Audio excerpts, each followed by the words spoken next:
성별 영향평가로 무엇이 달라질까요? 성별 영향평가는 정책이 성별에 미치는 영향을 분석하고 성별 특성을 반영하여 성평등한 정책으로 만드는 제도입니다. 이 영상은 2019년 경기도 성별 영향평가 정책 개선 우수 사례 중 수원시 캐릭터 활성화 사업, 경기도 과학 멘토 사업과 장애인 평생 교육 지원 사업, 용인시 태교도시 사업을 바탕으로 경기도 가족여성연구원에서 구성하였습니다. 수원시 수원이 캐릭터 활성화 사업. 수원시는 수원이라는 이름의 캐릭터를 만들어 시의 홍보물로 사용하고 있습니다. 그런데 캐릭터를 이야기로 만드는 과정에서 주인공은 남성으로, 보조 역할은 여성으로 하고 여성 캐릭터에게는 여성적인 외모와 성 역할을 강조하는 등 불평등한 부분이 있었습니다. 이에 수원시는 여성단체와의 간담회를 통해 홍보사업을 성별 영향평가 과제로 선정하여 여성에 대한 폭력을 묘사하고 성별 고정관념을 강화하는 홍보물을 삭제했습니다. 또한 수원이 캐릭터의 성별 구분을 없애고 캐릭터를 사용할 때는 성인지 체크리스트를 활용하여 부서별로 자체 검토하도록 했습니다. 그리고 시의 모든 홍보물을 제작할 때는 홍보물에 대한 성별 영향평가를 실시하고 여성정책과의 협조를 받도록 제도화했습니다. 경기도 과학자와 함께하는 과학 멘토 사업. 2018년 유네스코 통계에 따르면 우리나라 여성 과학자는 20%에 불과합니다. 이는 세계 여성 과학자 비율인 29%에 비해서 낮은 수치입니다. 이러한 여성 과학자의 낮은 비중은 4차 산업혁명 관련 분야에서 여성의 취약성으로 나타날 수 있습니다. 이에 성별 영향평가를 실시하여 과학 멘토 사업의 기본 방침에 여학생 이공계 진학 확대를 위한 교육 환경 제공을 추가했습니다. 그리고 참여기관 선정 기준을 개선하여 여성 이공계 인력 양성 프로그램을 운영하고 성별로 균등하게 멘토를 구성하도록 했습니다.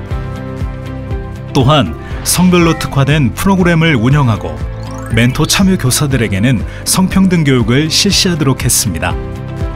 이와 같이 경기도는 과학기술 인재 양성 사업의 성별 형평성을 갖추기 위한 제도적 기반을 마련하였고 그 결과 이공계 진로 선택을 권장하고 진학 정보를 제공하는 멘토 사업의 여성 멘토가 증가하는 등 개선 효과가 나타났습니다. 경기도 장애인 평생교육 지원 사업. 여성 장애인의 학력은 초졸 이하가 55.6%로 가장 많습니다. 이는 고졸 이상이 57.3%인 남성 장애인과 비교하면 여성 장애인의 교육 정도가 매우 낮음을 알 수 있습니다.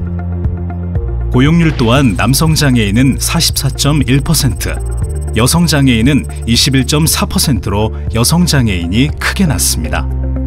이에 성별 영향평가를 실시하여 장애인 평생교육기관의 성별 학력 격차를 고려한 교육과정과 여성 장애인 일자리 관련 프로그램을 마련하도록 했고 사업 대상자에 대한 성별 통계를 산출하도록 지침을 개선했습니다. 그 결과 한글 문해반과 초중등 학력인정 검정고시반, 여성 장애인을 위한 취업준비 프로그램이 신설되었으며 여성과 장애라는 이중차별을 겪고 있는 여성 장애인의 학업과 취업의 어려움을 해소할 수 있도록 제도적 기반을 마련했습니다. 용인시 태교도시 사업. 용인시는 시의 문화유산인 이사주당의 태교신기를 활용한 태교도시 사업을 하고 있습니다. 그런데 이 태교도시 사업에는 남녀 역할에 대한 고정관념이 담겨 있어 사업 전반에 대한 재정비가 필요했습니다. 이에 성별 영향평가를 실시하여 여성과 어머니로 한정되어 있던 언어 표현들을 수정하고 관련 조례명을 출산장려금 지원에 관한 조례에서 출산 지원에 관한 조례로 개정했으며 담당 부서명도 태교도시팀에서 출산지원팀으로 변경했습니다. 또한 태교축제를 가족축제로 명칭을 변경하고 세 자녀 이상을 둔 여성만 참여할 수 있었던 엄마 토크 특강을 성평등한 돌봄 교육으로 개선했습니다. 그리고 사업 관계자들에게는 성인지 감수성 교육을 실시했습니다. 그 결과 여성만을 대상으로 한 사업을 남성도 참여하는 성평등한 가족 사업으로 개선하였고, 태교를 넘어서 모두가 함께하는 돌봄으로 사업을 확대 재정비했습니다. 이와 같이 성별 영향 평가를 통해 도민의 정책 만족도를 높이고 성평등한 사회를 앞당길 수 있습니다. 성별 영향 평가 어렵지 않습니다. 우리 함께 해보실까요? 경기도 가족여성연구원